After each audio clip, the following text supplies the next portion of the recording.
it's time to talk some F1 Chrome. And we're going to try to decipher, us non-F1 racing guys are going to try to decipher why this stuff is over $1,200 a box now. So we had the debut of 2020 F1 Chrome last year, which those boxes are now $2,800. But you had the first cards of Max Verstappen. You had the first cards of Lewis Hamilton. You had, all these racers that had cards, and that was their first card. So now we're into the second year, and we're getting a lot of second-year cards, but it doesn't seem to slow the market down. C-Rad, you've broken more than this than I have. What is your thoughts initially on the 2021 F1 Chrome? Well, I've noticed that there's some boxes that obviously at the price point it is currently, it's, obviously some people, I've seen some boxes that weren't very good, and then I've seen some boxes that were incredible, like multiple low numbered refractors in a single box. So I don't know what to make of this. My only thinking is that the first year is so expensive that people want another shot at it, so they're saying, hey, this is like less than half the price of the debut version. Maybe that's what it is. Yeah, and you have rookie cards this year of Yuki, and you have the Zhao, the Chinese driver as well. Who else is a rookie? Schumacher is another one, and we don't have the data yet on what their singles are going to sell for, so that might shed some light. But I do have some data on some early Lewis Hamilton cards that had sold, and so the image variation refractor recently sold for $2,500.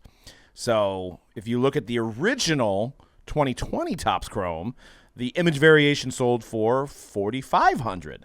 So you're about half, right, on a second-year card, which I guess is on par. So that makes me think the boxes have reached their peak at this point. Because if the boxes are $2,800 and they're dried up of the first edition, first year, I should say, now you have the second year and some of the singles are selling for half. I guess that's on par.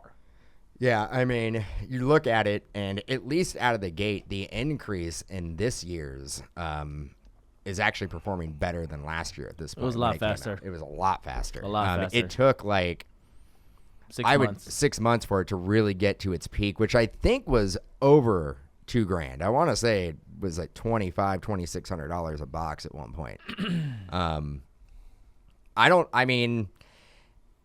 Can we see? Are we going to be seeing what about the third year? I know the second year just came out, and it's weird because we're talking 2021. It is 2021 Topps Chrome F1, but we're well into 2022. Correct. And then if you look at it, 2020 actually came out in 2021. So when we get 2022, it'll probably be well into 2023. Right. I don't know if that has something to do with like the time of this when the season starts for F1 or what, but Yeah. I've always thought that's a little tricky. I mean, and we're talking about, last year's wholesale price was around $50 to $60 per. I think it was like $55. So Topps sold it to distributors or whatever around $40 to $50. It's a $2,700 box now. Progressively climbed, right? This year, I believe, and not a lot of dealers were getting it because of what happened last year. Let's pull back that curtain right now. I'm pulling it Pull back. it back. Baby. I'm pulling Pull it it back. I believe the wholesale cost was around $250. So Once just again, $200. a lot of dealers not getting it at that price. I think it was $255.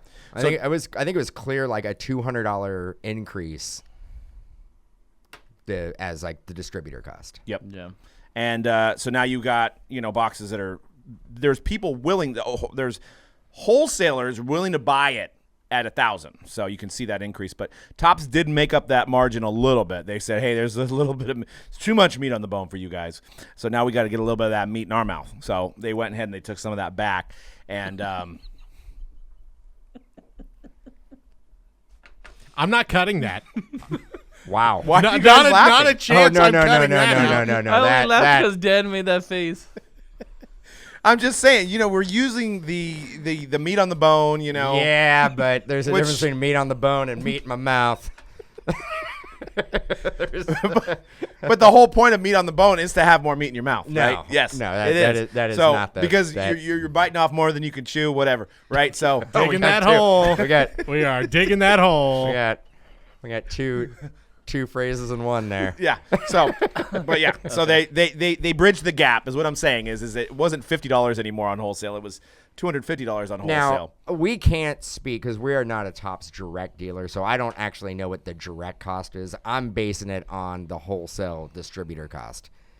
I don't know if distributors were like, well, we're going to basically sell it for $255. And maybe Topps direct, maybe we can get somebody who does have a direct account that would know if they received any, if it truly was a $200 increase per box. Yeah, and before you go, hey, I was listening to a guy on the Hype or Mojobreak Media, and he said, oh, you paid $250 for that box, and you're selling it for $1,200. We don't know what people paid for it because, like I said, a lot of people didn't get any, and then they're out on the secondary market trying to buy it, and it's all been it's literally been going up $100 a day. It seems like. It is. I mean, it is. Yeah. It is I mean, we could sell it for $1,000 a box to other retailers, other wholesalers. Yeah. And we are selling it right now substantially lower than that in our shop. Yeah. And you could also buy it on mojobreakshop.com. Yeah, and we're doing breaks. If you look at the market value, we were doing breaks. So we were giving away the light box for free. So we were doing 2 box breaks, 1 hobby, 1 light, and the light box was almost free. And I think we're pretty much out of light, so we had to rebuy some chrome because of the demand. Because and we didn't get that much of it. So yeah, so now we're gonna be doing single box breaks, but it seems like the value is there. It seems like every single card, every driver sells. International market maybe could be. I will, dude. I'm gonna give the F1 collectors a lot of credit right now because, a couple of episodes ago, you guys heard me talk about it. I question the legs of these kind of more niche sports. Not when I say niche, I don't not saying it's not huge or anything, but besides the main sports of baseball, basketball, and football, where we're getting a influx of new rookies every single year.